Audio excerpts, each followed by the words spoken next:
Assalamualaikum warahmatullahi wabarakatuh. Alhamdulillah, alhamdulillahirabbil alamin, wassalatu wassalamu ala asyrafil anbiya'i wal mursalin wa ala alihi wa sahbihi ajmain, amma ba'd. Pemirsa Selebes TV yang dimuliakan oleh Allah Subhanahu wa taala, ada satu kisah yang sangat menarik yang bisa kita ambil ibrah atau pelajaran di dalamnya, yaitu kisah seorang sahabat, ya. Kisah masuk Islamnya seorang sahabat yang bernama Tufail bin Amru ad-Dusi.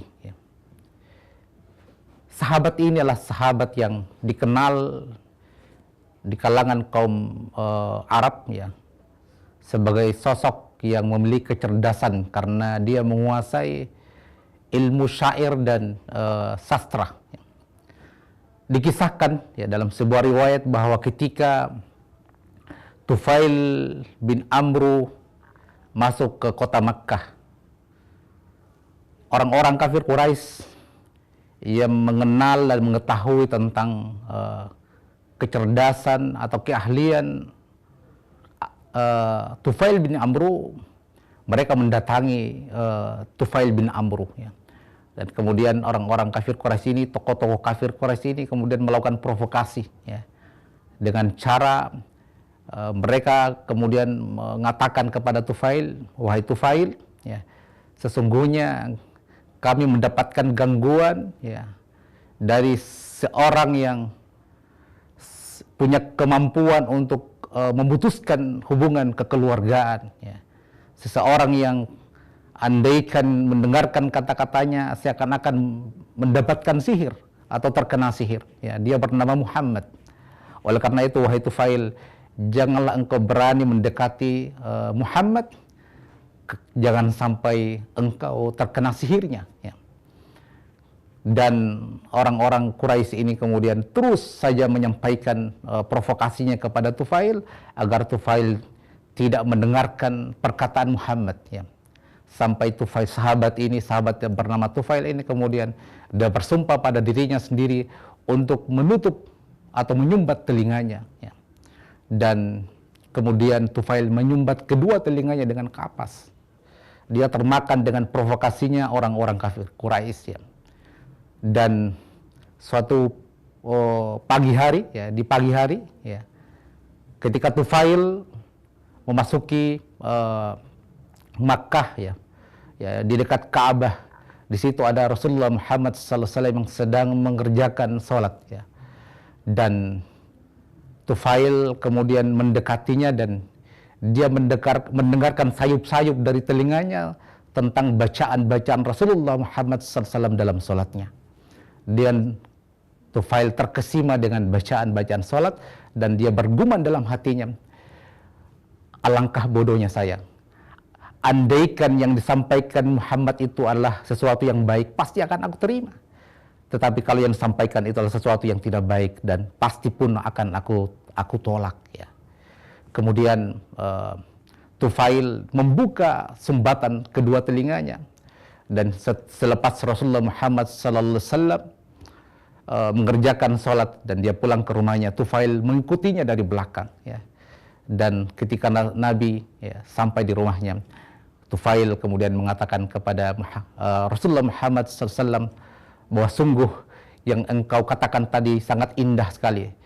Oleh karena itu, ajarkanlah aku tentang Islam. Kemudian Rasulullah Muhammad SAW mengajarkan kepada Tufail tentang Islam.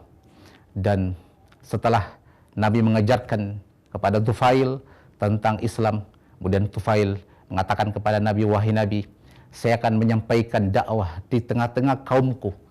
Oleh karena itu, izinkanlah kepadaku untuk pulang ke kampung saya dan mendakwakan Islam di tengah-tengah kaumku, karena sayalah salah seorang tokoh yang disegani dan ditakuti oleh kaumku.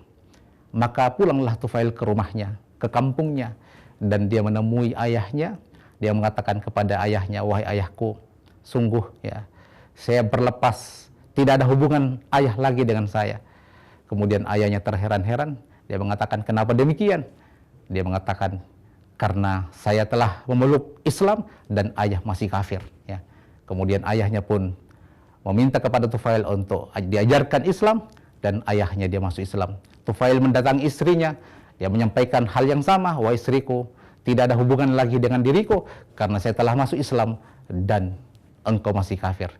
Dan istrinya pun juga kemudian masuk atau memeluk Islam, dan Tufail berdakwah di tengah-tengah kaumnya sampai kemudian kaumnya menerima seruan Tufail, dakwah Tufail, dan Tufail suatu ketika membawa kaumnya 80 keluarga ke kota Madinah setelah hijrah untuk kemudian disampaikan kepada Nabi bahwa dia telah berhasil mengislamkan kurang lebih 80 keluarga dari kaumnya. Satu pelajaran dari kisah ini bahwa dalam kehidupan kita pemirsa yang berbahagia, janganlah kita mudah terprovokasi oleh provokasi dari orang-orang yang tidak bertanggung jawab, apalagi tentang ajaran agama kita Islam ini. Hari ini kita pun sering mendengarkan ada orang-orang yang mungkin tidak senang dengan kita umat Islam, dan mereka melakukan provokasi dengan cara memberikan stigma negatif terhadap ajaran Islam ini. Kadang-kadang mereka menyebut Islam ini dengan sebutan-sebutan yang sebetulnya itu bukan ajaran Islam.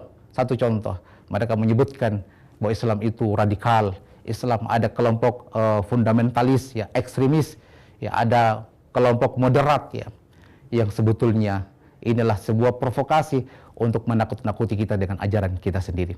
Padahal sebetulnya Islam adalah ajaran yang datang dari Allah Subhanahu wa taala, ajaran yang mulia yang mengajarkan tentang kita bagaimana kita menjalani hidup ini sesuai dengan petunjuk dari Allah Subhanahu wa taala, yang ketika kita jalani dengan sesuai dengan petunjuk Allah dan Rasulnya, yakin dan percaya kita akan meraih kemuliaan, meraih kebahagiaan hidup sebagaimana kebahagiaan dan kemuliaan hidup yang telah diraih oleh generasi terbaik di masa yang lalu.